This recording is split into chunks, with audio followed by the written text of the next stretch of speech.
Okay, in this part of our notes, we're going to evaluate definite integrals by looking at the area of the shapes that they create. So we're really going to be looking at the link between our definite integral symbols that we see that we just learned about and the areas of the shapes that they will create.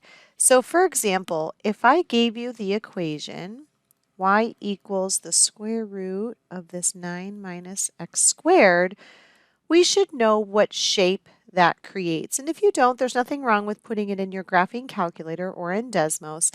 But let me show you that you might recognize this just working with it algebraically a little bit. In order to figure out what this looks like, let's square both sides so we can get rid of that square root. So that will be y squared. And on the right-hand side, we will just get 9 minus x squared. And I'll put my variables on the same side of the equal sign. And maybe now you can see, hopefully, that this is a circle centered at 0, 0. Now, when we square both sides, we add answers that may or may not work into our original equation. So our original equation, if you remember, if we looked at it like this, was y equals the square root of 9 minus x squared. And no matter what I put in here for x, I'm taking that away from 9 and then taking the square root of it. So ultimately, I have the square root of stuff here on the right-hand side.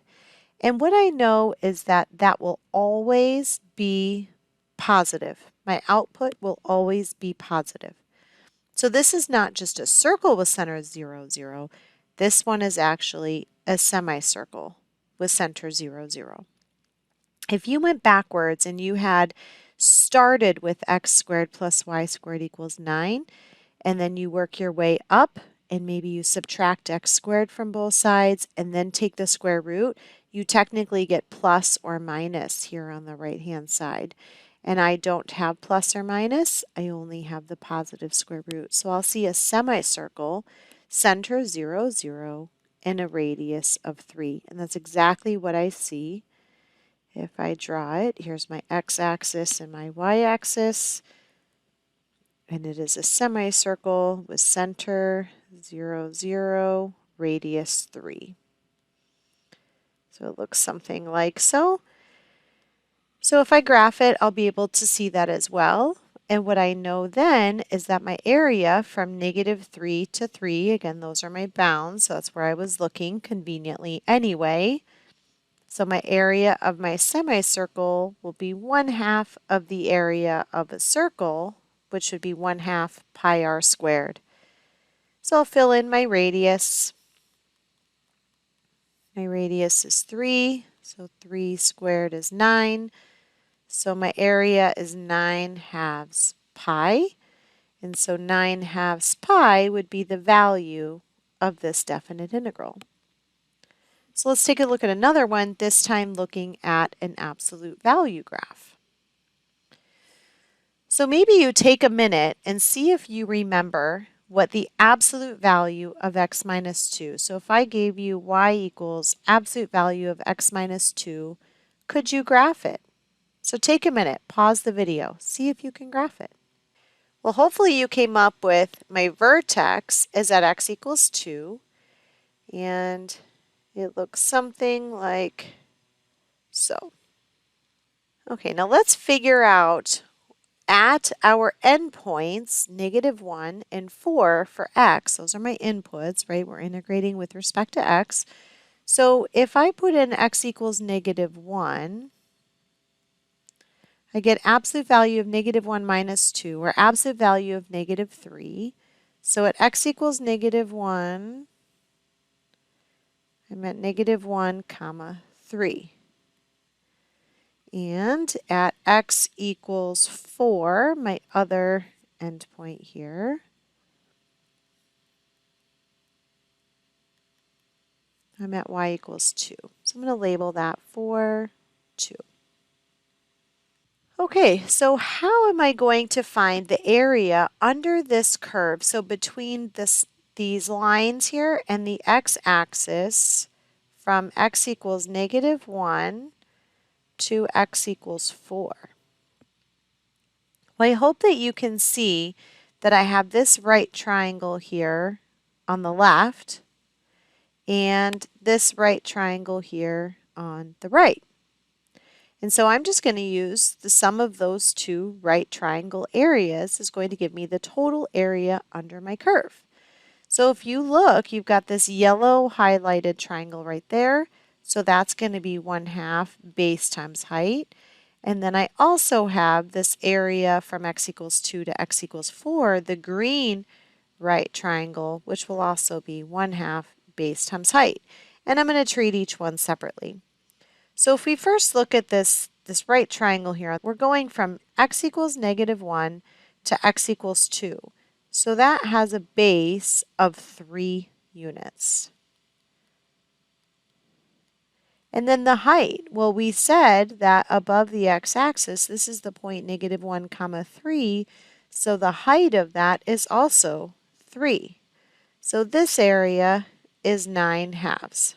Now hold on to that because we're going to find the area of the green right triangle, or the one to the right of the vertex. So that's going to have a base that goes from x equals 2 to x equals 4. So that will have a base of 2. So I'll have 1/2, a base of 2. And the height we also said was 2 because that was the point 4, 2. So that was helpful that we calculated that early on. So 1/2 of 4 is 2. So the area of my yellow highlighted triangle is 9/2. The area of my green highlighted triangle is 2. If we add these up, we will get the total area under the absolute value curve between -1 and 4. So 9/2 plus 4/2, so 13/2. And again, this is just us using the idea that the definite integral is the area under the curve. So I'm just using the shapes and the areas that I know of these shapes under the curves. Okay, so this question says evaluate the definite integral from 1 to 8 of f of x plus x minus 5 with respect to x by interpreting it in terms of areas given the areas of the labeled regions of f of x. So if I take a look at what they tell me, here's the given graph of f of x. They say that the area of region 1 is 1, but if you notice where region 1 is, or the area labeled A1, it's all underneath the x-axis, which means that area should be negative. So I'm going to label this -1. The area of region 2 is 4, so I will label that as such, and that entire area is above the x-axis, so that will be positive. And then the area of region 3 is all underneath the x-axis, so that would have a negative area as well, so that will be -3.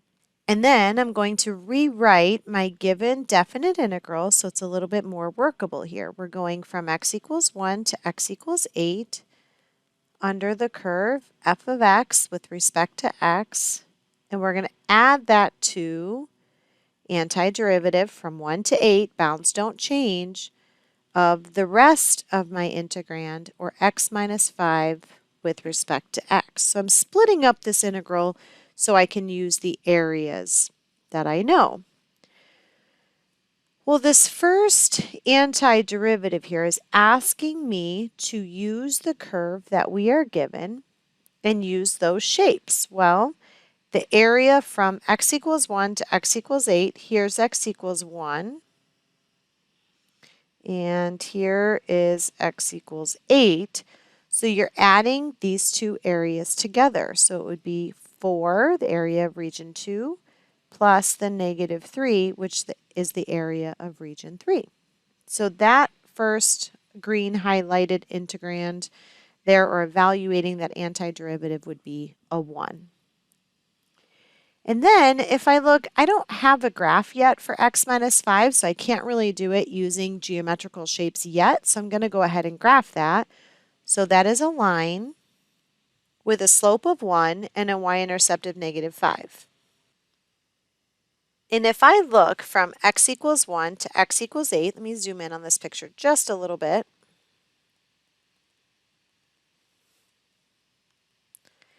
X equals 1 might be about right here. So I'm going to have this right triangle, that is a straight line. I'll label that x equals 1. And then after 5, I will look at x equals 8 on this side. And I'll have this right triangle. So again, I'm going to add two triangles together, and I don't want to just look at it as one triangle because certainly this red triangle is going to have a negative area with the blue one being a positive area. So let's calculate that negative area first. I'm going from x equals 1 to x equals 5, so that has a base of 4, but then I do need to figure out what this y value is down here, what the height of that right triangle is going to be. So if I put a 1 in for x, I get negative 4 for y. So if you think about 1/2 times base times height, so the area of the red triangle is 1/2 times base times height. You can put the negative in there if you want to really see it. You're going to get negative 8 for that area. So to this, I will add so far negative 8. And then the area of the blue, it is a triangle, so it's 1/2 base times height. So I'm going to see I'm going from x equals 5 to x equals 8. So that is going to be a width of 3. And a positive height of, well, let's see, if x equals 8, put 8 into your curve or line equation. So that would be y equals 3. So that has a height of 3. So I get that this area is 9/2. So if I go back to my overall question here, I'm going to be adding the area from my original green antiderivative there. That's 1 plus the negative 8 plus this 9/2. So plus these two triangles. So I get negative 7 plus 9/2. So negative 14/2 and 9/2 would be negative 5/2.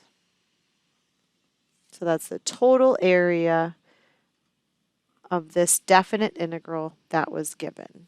Okay, and the last one here is find a and b, and I'm going to look at this using a number line. So what you'll notice first of all is all three functions are the same. They're all g of x with respect to x, so that's good. So I'm going to just look at a number line real quick so I can see what this means. So the first antiderivative that you're looking for says from x equals 2 to x equals 14 under the curve g of x. So that's the first area that you are finding. Then you're going to subtract the area under the curve from x equals 2 to x equals 6. So you're going to take this area out of it. So what area are you actually finding?